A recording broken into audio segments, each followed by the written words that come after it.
8PJ, a progressive journey. A progressive ജേണിയുടെ പുതിയ വീഡിയോയിലേക്ക് ഏവർക്കും സ്വാഗതം. നമുക്ക് നമ്മോട് തന്നെ വെറുപ്പ് തോന്നുന്ന ഒട്ടേറെ ജീവിത സാഹചര്യങ്ങളുണ്ട്. എവിടെയൊക്കെയോ ജീവിതം കൈവിട്ടു പോകുന്നത് പോലെ സ്വയം നിയന്ത്രിക്കാനാകാത്ത പെരുമാറ്റങ്ങളും വാക്കുകളും. പലതും ശ്രമിച്ചിട്ടും ഒന്നും അങ്ങ് വിജയിക്കുന്നില്ല. വീട്ടിൽ നിന്നും നാട്ടിൽ നിന്നും വേണ്ടത്ര അംഗീകാരവും ബഹുമാനവും ലഭിക്കുന്നില്ല. ദേഷ്യമാണെങ്കിൽ മൂക്കിന്റെ തുമ്പത്താണ് പോലും.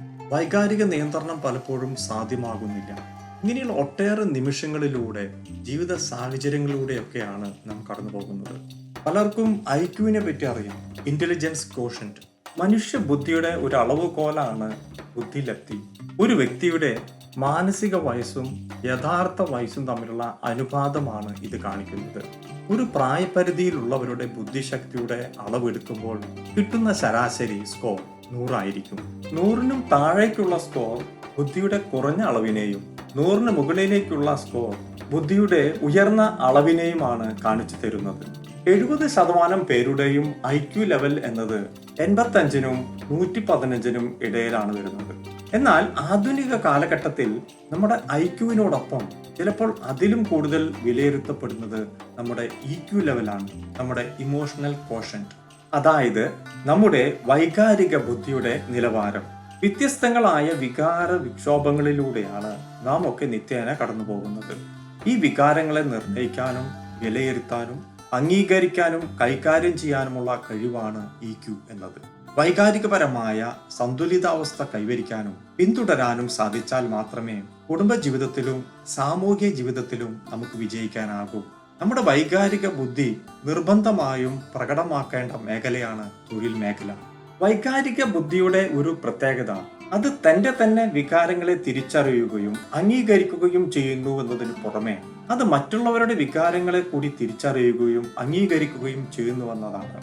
വൈകാരിക ബുദ്ധിയെ ജോൺ മേയറും പീറ്റർ സലോവിയും ഇപ്രകാരം നിർവചിച്ചിട്ടുണ്ട്: accurately perceiving emotion, using emotions to facilitate thought, understanding emotion and managing emotion.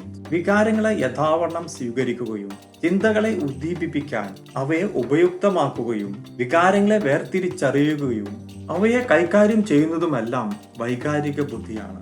1995 പുറത്തിറങ്ങിയ ഡാനിയൽ ഗോൾമാനിന്റെ ഇമോഷണൽ ഇന്റലിജൻസ് പോലെയുള്ള പുസ്തകങ്ങൾ ഇമോഷണൽ ഇന്റലിജൻസിന്റെ പ്രാധാന്യത്തെ കൂടുതൽ പ്രചരിപ്പിക്കുകയും സാർവലൗകികമാക്കുകയും ചെയ്തു.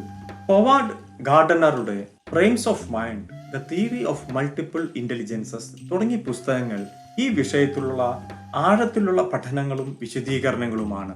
വൈകാരിക ബുദ്ധി നേതൃപാടവത്തിന്റെ സൂചനയാണ്. സ്വന്തം വികാരങ്ങളെ തിരിച്ചറിയാനും നിയന്ത്രിക്കാനും തദ്വാര ആളുകളുമായി പൊരുത്തപ്പെടാനും അടുത്തിടപെടാനും മികച്ച തീരുമാനങ്ങൾ എടുക്കാനും സമ്മർദ്ദ സാഹചര്യങ്ങളിൽ നിയന്ത്രണം നഷ്ടപ്പെടാതെ പെരുമാറാനും ഈ ഗുണം നാം വളർത്തിയെടുത്തേ മതിയാകൂ. നമ്മുടെ തെറ്റുകളിൽ പരാജയങ്ങളിൽ ഭൂരിഭാഗവും വികാരങ്ങൾക്ക് അടിമപ്പെട്ട് നാം ചെയ്തു പോകുന്നതാണെന്ന് തിരിച്ചറിയേണ്ടതുണ്ട്. നിയന്ത്രിക്കാനാവാത്ത കോപവും മത്സരബുദ്ധിയും പകയും അഹംഭാവവും എന്തൊക്കെ ദുരിതങ്ങളാണ് നമുക്ക് ഉണ്ടാക്കി വയ്ക്കുന്നത്. കുടുംബ ബന്ധങ്ങൾ ശിഥിലമാകുന്നു, അയൽപ്പക്കങ്ങൾ ശത്രുക്കളാകുന്നു, ബന്ധുമിത്രാദികൾ പേരിൽ മാത്രമുള്ള ബന്ധുക്കളാകുന്നു.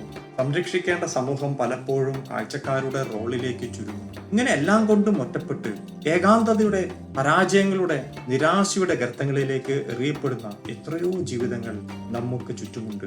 വൈകാരിക ബുദ്ധിയുടെ അഭാവമോ കുറവോ ആണ് ഇതെല്ലാം കാണിച്ചു തരുന്നത്. നിങ്ങൾ മുൻശുണ്ടിയുള്ളവരാണോ എങ്കിൽ ഇക്യു ലെവൽ ഏറെ മെച്ചപ്പെടാനുണ്ട് എന്നാണ് അത് സൂചിപ്പിക്കുന്നത്.